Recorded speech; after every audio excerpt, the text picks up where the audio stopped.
there my friends, welcome back to another video. I hope you've been enjoying the garden railway with things going on round. But I have been treating myself. In fact, actually I treated myself at the same time that I bought the extra track for building the garden railway. And to be perfectly honest, I've been so busy, I really just haven't even I haven't had a chance to get this out of the box. It's one of the new Heljan class 128s. And usually we cheat a little bit and we have a look at it first, make sure all is well. But I genuinely haven't taken this out of the box at all. So it's gathered a little bit of dust there actually. But this is catalogue number 89411, and this is the second batch of the Heljan class 128 parcel diesel units. And this is in the Royal Mail Red. And well, the packaging is actually now quite reminiscent of Bachmann, and it's interesting actually because they used to go for this the foam, and this is the first Heljan locomotive I've seen in the Bachmann style packaging. I'm not sure why. It's interesting to note that Daypol went for the older Heljan style packaging. When we reviewed the class 22, you could see that, but not to worry. So in some ways it's easier to take out, and I can see in a way why they might have done that. So let's put the box to one side. We've got our instructions in there, and what we can see is, again, just like the Bachmann stuff, we've got the slidey plastic insert, and I can see immediately there's a lot of people been talking on the internet about bits coming off when you take it apart. And well, I can see that on this example, it's no exception, the sandboxes from the bogies. I can see that there's certainly at least two that are loose in the packaging. So let's just pull it out clear and see what we get. It's no big deal because these are small bits of detail that can easily be reattached with a bit of glue. And actually, from what I've seen said on the internet, well, it's a bit loud. From what I've seen on the internet, it's really something that perhaps they should have just put in the detail bag and let people fit them themselves. So let's see if we can work this out. Well, this does differ a little bit from the Bachmann style packaging in that we've got these side plastic pieces that seem to sort of pop into place. Now we can fold them down. And there's an awful lot of polystyrene. That's something you don't tend to get in the Bachmann models. And hopefully that's protected it a little better. Then we've got our plastic sheeting, again, just to stop any marks in the paintwork. And immediately when I pick this up, I can feel there is a huge weight to this. I mean, effectively this is a motorised coach, but the weight to it is actually quite incredible. And I'm looking at it and I can see that, yeah, there's two sandboxes have remained attached, and I can see where two others have broken free. They're only held in by, it seems like, one small lug and a little bit of glue, and whoever's been using the glue on the production line has been being a bit of Ebenezer Scrooge there, because there's hardly any on. But not to worry, they are in the packaging. They've kind of got stuck behind that piece of tape, which is quite fortuitous. So those can be refixed with something like Bostik, not a problem.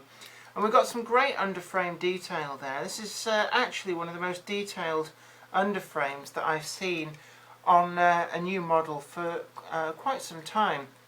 And when you think, you wouldn't normally see this part of the model, and yet the detail is there. We can see the drive shafts to each bogies, and they'd be almost completely hidden when this train is on the track and running.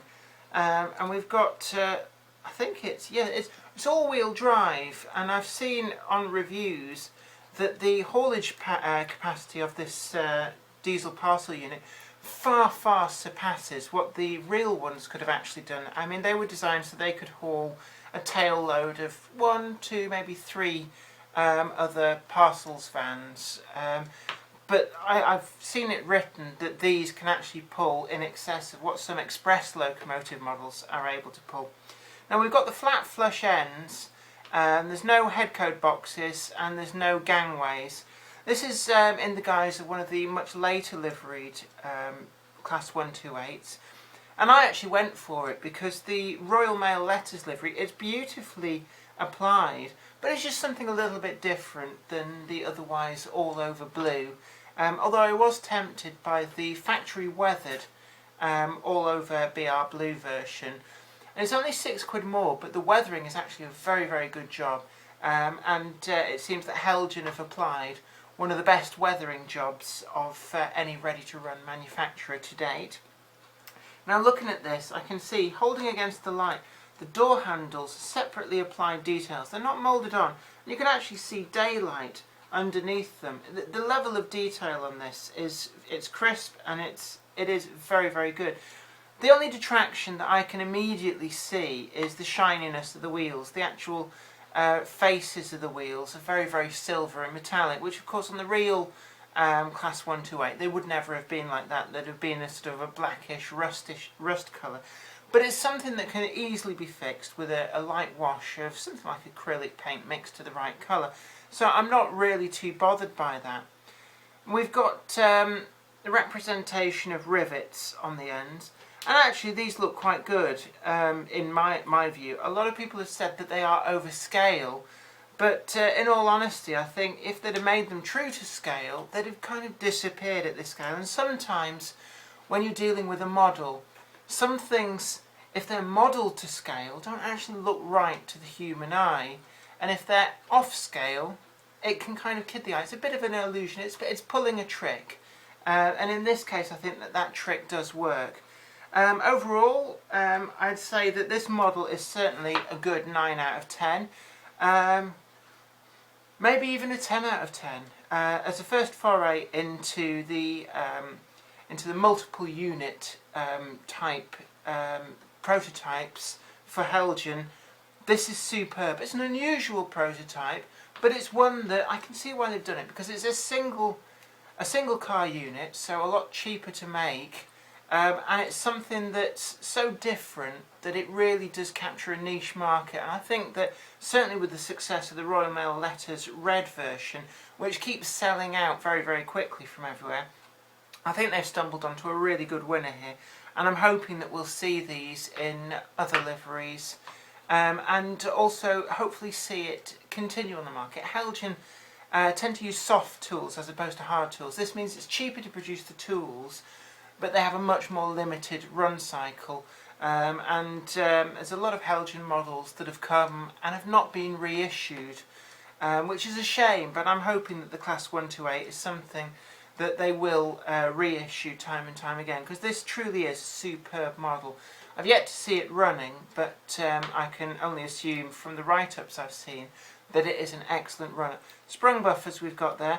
There's a lot of ready factory applied buffer beam detail, to the point where actually if I want to run this with the couplings, which do come attached in the packaging here, I'll actually have to remove some of these lovely pipe details. So I have to decide, do I want this to be able to pull a load, or do I want it to act as a standalone diesel parcel unit, which indeed the real ones did often do. But I've got one of the Bachmann Mark 1 BG full brakes in the Royal Mail livery, and I'm kind of tempted to pair the two up and have them as a semi-permanent consist. So I'll make a decision. What I'll probably do is actually convert one end and keep the other with the nice pipework attached, and go for a kind of a compromise, which is what I did with the Class 28 that I got via Hattons and Heljan. Anyway, that's been today's review and box opening. I hope you enjoyed that. I hope it was informative to you. And like I said, this is a great model.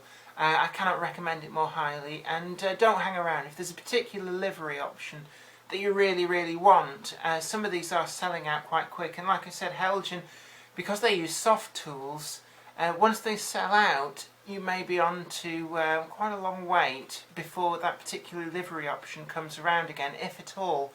And you don't want to put yourself at the mercy of the eBay greed mongers who'll snap up popular things and put them on there and try and gouge you good and proper. Anyway, don't forget to like this video and share this video too. Subscribe to the channel and you'll be the first to know about all new videos as we post them. Anyway, don't forget to be absolutely brilliant out there, and I'll catch you next time. Take care, bye for now. And And action! Roll VT.